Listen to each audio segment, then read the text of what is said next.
Waouh, la France devient le pays le plus endetté en Europe. Et oui, la dette française dépasse 3 000 milliards d'euros. J'ai dit bien 3 000 milliards d'euros. Ce n'est pas 3 milliards d'euros, mais 3 000 milliards. Je reprends, 3 000 milliards d'euros constitue désormais la dette publique de la France. Et pourtant, c'est cette France qui veut aider l'Afrique, qui veut octroyer de l'aide aux pays africains. Sa dette dépasse 3 000 milliards d'euros. Cette dette représente en moyenne 112% de son PIB, alors que la réglementation européenne limite la dette publique des pays à 60% de leur PIB. Donc la France a carrément multiplié sa dette publique par 2. Désormais, 112% représente la dette publique de la France, 112% de son PIB, 3 000 milliards d'euros. Et oui, c'est ça la dette publique de la France.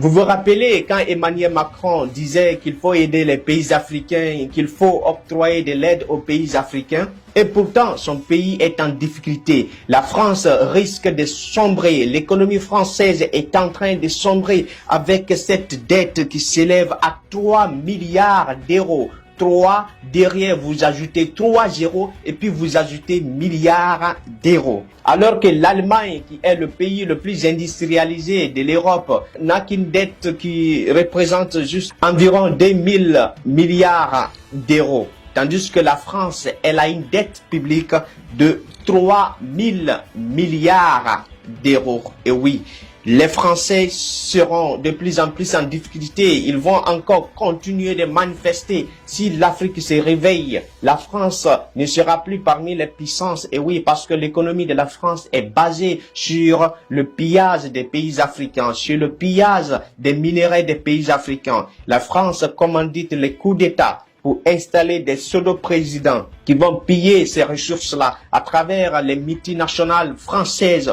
que vous connaissez. Je ne vais pas citer leurs noms. Vous connaissez ces multinationales qui continuent de piller l'Afrique, qui continuent de piller les ressources minières de l'Afrique en complicité avec certains pseudo-dirigeants civils. Ils nous parlent des civils au pouvoir et pourtant ce sont des civils qui continuent de piller l'Afrique avec leur puissance mère, la France. Malheureusement pour la France, sa dette publique continue d'accroître. Vous négligez cette dette publique, mais ce n'est pas une petite chose à prendre. Il s'agit d'une dette publique de 3 000 milliards d'euros. La France nous parle de la pauvreté de l'Afrique et pourtant elle a des dettes qu'elle n'arrive même pas à payer. Occupez-vous de votre dette, occupez-vous de la dette de votre pays avant de proposer de l'aide aux Africains. Vous savez, leur hypocrisie, ils partent emprunter de l'aide pour dire que on va aider l'Afrique. Comme ça, ils vont maintenir leur domination, ils vont maintenir les Africains, bien sûr, qu'ils l'acceptent dans la domination. Nous ne voulons pas de votre aide. Prenez votre aide là et payez vos dettes.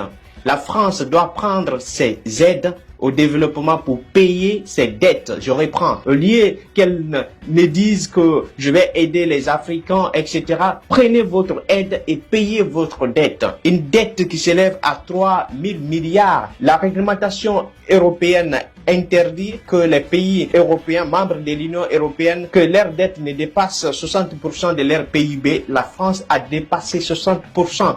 Elle est maintenant à 112%. Dites-moi dans les commentaires comment la France va s'en sortir si ça ne sera pas de planifier, de commanditer encore le pillage, la prise en otage de l'Afrique, des ressources minières de l'Afrique pour faire face à sa dette.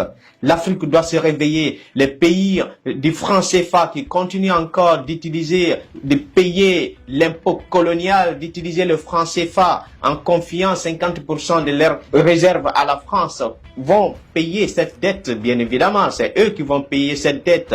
Alors, l'Afrique doit se réveiller. L'Afrique doit dire non à ces puissances impérialistes, en particulier à la France qui continue de piller l'Afrique. Les Français vont lire l'heure. les temps deviendront de plus en plus compliqués pour les Français. Ils ont commencé à manifester dans les rues. Macron n'a plus de moyens pour financer la retraite, raison pour laquelle il a augmenté l'âge de la retraite à 62 ans. Les Français devront travailler jusqu'à 62 ans. Cela n'a pas suffi. Il envisage même de réduire ou voire même supprimer les vacances d'été. Et récemment, les Français sont dans la rue en train de manifester contre les violences policières. Et oui, Macron est en train de tuer les Français avec sa milice que vous pouvez appeler la police. Nous appelons ça la milice privée de la junte française à la tête de Macron qui continue de tuer des paisibles citoyens. Ou si c'était un pays africain qui avait fait ça, on allait voir dans les médias qui respectaient les droits de l'homme, que le Mali ne respecte pas les droits de l'homme, le Burkina ne respecte pas les droits de l'homme. Nous aussi, nous disons à la France de respecter les droits de l'homme, d'arrêter d'opprimer son peuple. Macron respecte les droits de l'homme. Dis à ta milice d'arrêter de tuer le peuple. C'est ainsi que vous qualifiez les régimes vaillants africains qui défendent nos intérêts de junte, de putschistes. Macron le putschiste dit à ta junte d'arrêter de tuer des innocents. Tout récemment, ils ont tué un enfant de 17 ans, un adolescent de 17 ans. La police, la milice de la junte française continue de mater sa population. Les Français vont lui leur, comme le disent les Ivoiriens. Vous n'avez rien vu encore. Votre dette va continuer de s'accroître. Désormais, la France devient le pays le plus pauvre, le plus endetté en Europe.